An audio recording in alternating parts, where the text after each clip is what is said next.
Hey. Time for another Out of This World story from rSpace. Seriously, if you try to play the system, expect it to come back and bite you. This person thought they could hide money and get away with it, but nope, you can't sneak around without it catching up to you.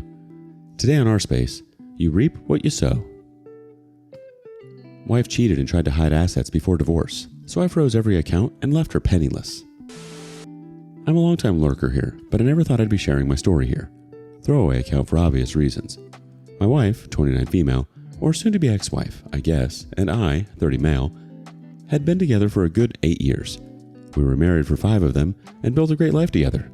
We lived in a nice house, had 2 cars, and a dog. I'm a software engineer, and she worked in marketing. I handled most of the bills, though she pitched in a bit. We've moved cities almost a year ago, and we were just waiting to be fully settled into our new lives before we started trying for children. On the surface, everything looked perfect. Our friends often poked fun at us for having the perfect relationship. Heck, I even thought we were unshakable. You can probably predict that everything fell apart. It wasn't pretty. About 3 months ago, I started noticing all of the telltale signs of infidelity.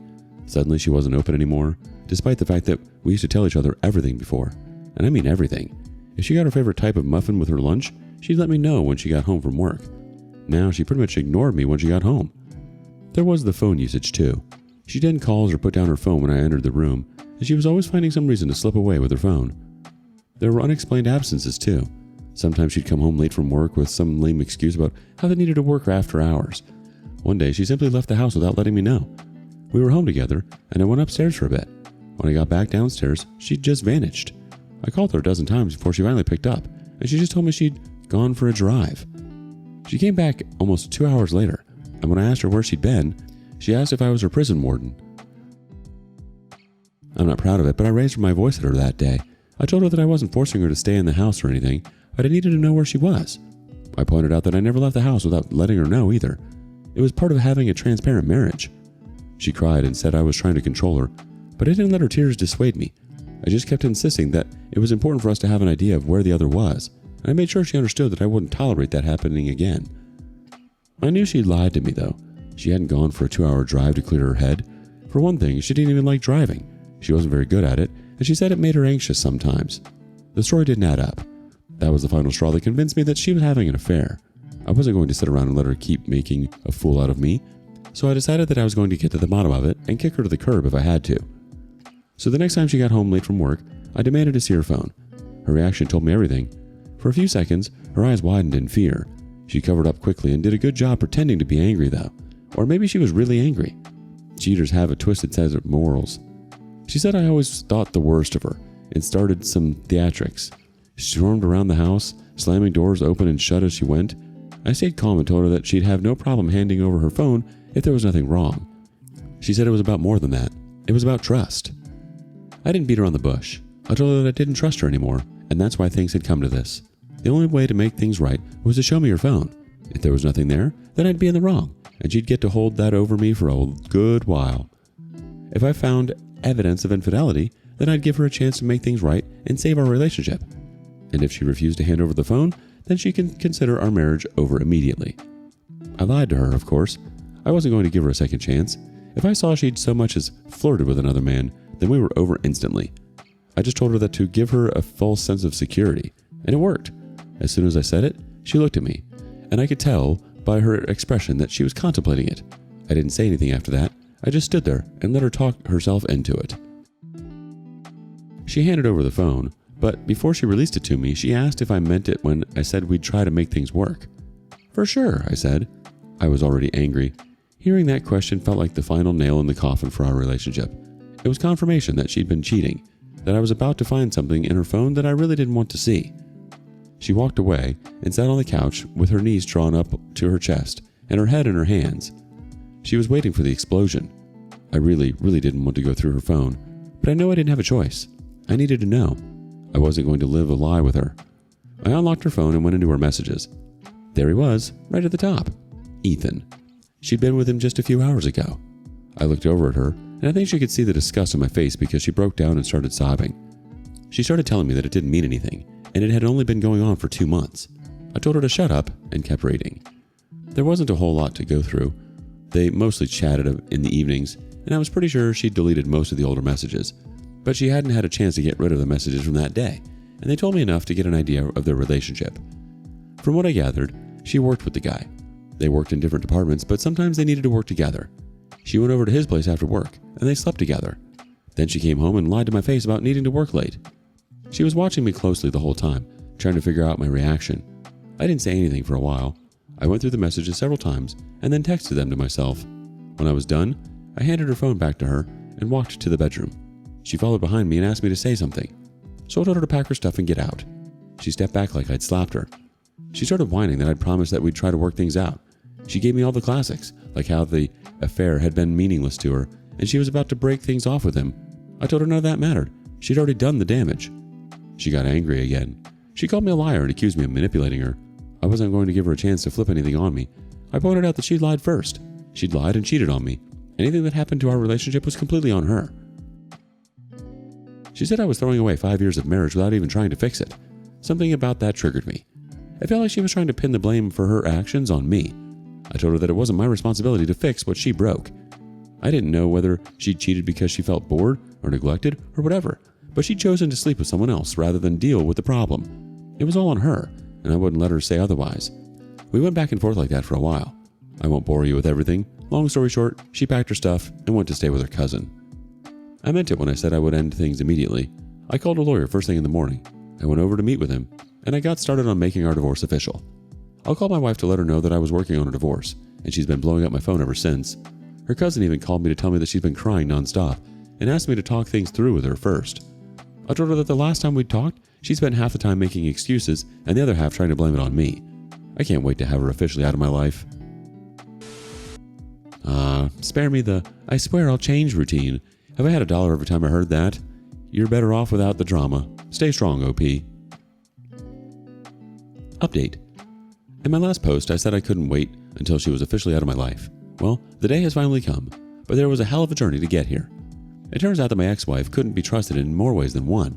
When my lawyer was looking through our finances, he noticed that my wife had been transferring small amounts of money from the joint account, but she'd been doing it frequently, and it had started to add up. He explained to me that it looked like she was squirreling away some money before the divorce. I didn't put anything past her, and said I was certain she was hiding money ahead of the divorce. My lawyer agreed and said that he felt that was just a small part of what she was hiding. He said he could call in an expert to do some digging and find out exactly what she was hiding. It would cost me quite a bit extra, but I told him to go ahead. If she was trying to steal from me, I'd make her regret it. The expert was worth every dollar I paid for him. He uncovered a lot. She'd hidden a sizable amount of money that she hadn't disclosed during the divorce proceedings. Even worse, she'd been funneling the money away for a long time, almost a year. Long before the divorce ever came into play. It looked like she'd been planning to leave for a long time. She probably wanted to run off with Ethan. My lawyer pointed out that she was legally allowed to withdraw money from the joint account, but her failure to disclose her other account was going to bite her in the butt. Not only had she stolen marital property, but she'd committed perjury by failing to disclose it in court. The consequences would be severe. That was just what I wanted to hear. I had to fight the urge to gloat in her face and let her know that her little plan was about to explode. I wanted the satisfaction of breaking the news to her in person. It turned out that it was still pretty fun watching her find out in court, though. When my lawyer brought up our findings, she turned red.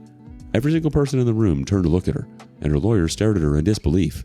I wish I could have captured the moment on video. After that, the whole thing was smooth sailing for me. The court issued an order to freeze her hidden account, so she couldn't use a bit of it. As it turns out, she'd been hiding a fair chunk of her savings in there too. With that account frozen, she was pretty much broke. The only reason I know this is because she told me herself. She called me one evening and begged me to talk to my lawyer to get the court to unfreeze her account. I asked her why she thought I'd do that. She'd been slipping money away from the joint account, and she'd been asking the court to give her half of what was left in there. She'd been trying to rob me, and now she wanted me to put in a good word for her? No way. Then I dropped another bomb for her. I told her I'd contacted the bank and gotten the joint account frozen. Now neither of us could access the money in there until the court decided what was going to happen with it. She started yelling now, saying I was trying to cheat her. She insisted that it wasn't legal and said she was going to get the bank to unfreeze it. I told her that the bank would only unfreeze the account if we both wanted it open again. I laughed and reminded her that I had no reason to want the joint account open again. I had my own savings, which had been declared in court, so there was nothing illegal about me having them. And I reminded her that she couldn't be trusted with access to the joint account, seeing as she'd been quietly sucking it dry for the better part of a year. Things only got worse for her from there. Financially, she'd screwed herself with the little stunt she'd pulled because she ended up with nearly nothing. The money in the joint account went to me, and 70% of the money she'd hidden went to me as well. The only reason I didn't end up with 100% of it is because her lawyer had argued that part of the money had been saved directly by her. I think what she really hated was that she couldn't get alimony. They tried asking, but she had a job of her own, and her attempt at hiding assets had more or less disqualified her from receiving alimony. She was also ordered to pay a fine and part of my legal fees, specifically the amount that was used to uncover the fraud. That meant she ended up paying for the financial expert who tracked down her account. At the end of everything, she was in a really tight place financially. Once again, I only found out because she came to me herself. It was about 2 months after the divorce was finalized. She told me she was having a tough time staying afloat. The divorce took everything she had, and her cousin was starting to get tired of having her around. She'd been dropping hints that got more and more obvious until she straight up asked when she would be getting her own place. My ex told me that she had no hope of paying rent for a new place and that she just needed a little time to get back on her feet. I asked her what she was trying to ask me, and she said she just needed a place to stay. I asked if she'd forgotten the point of her divorce. I didn't want her around, and there was no chance of her moving in, even if it was only for a week. I told her that she was a free woman now, so she could move in with Ethan if she really needed a place. She refused to acknowledge that, and the way she dodged it gave me the impression that Ethan wasn't in the picture anymore. I bet Ethan was just having fun with her while she was tied down, and ran off the moment she was free to commit. She kept trying to change my mind, but I wouldn't budge. When she saw that she couldn't reason with me, she tried to guilt me instead. She blamed me for her predicament, saying that I'd stolen her savings. I'm sure you've noticed by now that she's constantly blaming things on other people. It's one of the things I won't miss about her. I reminded her that she'd hidden the account from the court. I had savings too, but I hadn't hid them. I couldn't believe she was trying to blame me for a crime that she had committed. Of course, she refused to listen to reason and insisted that I'd stolen her emergency funds from her. She said I needed it to return it. I reminded her that it had been awarded to me by a court, and told her that she could talk to her lawyer if she really wanted to get it back. It wouldn't do her any good, but she was free to try. She called me a few nasty names after that. She accused me of financial abuse, despite the fact that we weren't together anymore, and she was the one who had tried to hide money from me. When she kept trying to guilt trip me, I just told her not to contact me again and cut her off. I'm committed to going no contact with her now. I never wanted to stay in touch, but I hadn't made much effort to avoid her either. But since she kept reaching out and blaming me for how her life turned out, I knew I had to cut her out of my life completely. She tried calling me a few times since then. I answered the first time to let her know that I didn't want to talk to her again, and I haven't picked up any of her calls since then. I found out from my doorbell camera that she came by the house once when I wasn't around, but she hasn't been back since then. I don't know how her life has been going since then, and I don't really care to find out. If I had to guess, her cousin probably kicked her out, and she had to find someone else to stay with. Tough luck. She had everything she needed, and she threw it all away for someone who didn't have her back when she was down. I'm doing fine without her. Yeah, there's some growing pains from getting out of a 5-year marriage, but I know I'll be fine. I'm just glad I found out who she was sooner rather than later. There's truly nothing quite as satisfying as watching someone's plans unravel in real time, especially when they've been trying to play you for a fool. You don't just hide money and get away with it. And then her calling you up, begging for help after she tried to screw you over? The guilt trip game? Didn't work this time, did it? Honestly, the best thing you did was cutting her off completely. You're not her backup plan or her safety net anymore. She messed around and now she's left to clean up the mess. You're free of the drama, and that's really all that matters. Good riddance. We've all had our share of tough breakups, but what's the biggest lesson you learned from cutting someone toxic out of your life? Share it with us in the comments below. And thank you for joining us today on rSpace. Be sure to like and subscribe and hit that notification bell so you don't miss out on our next video. See you soon.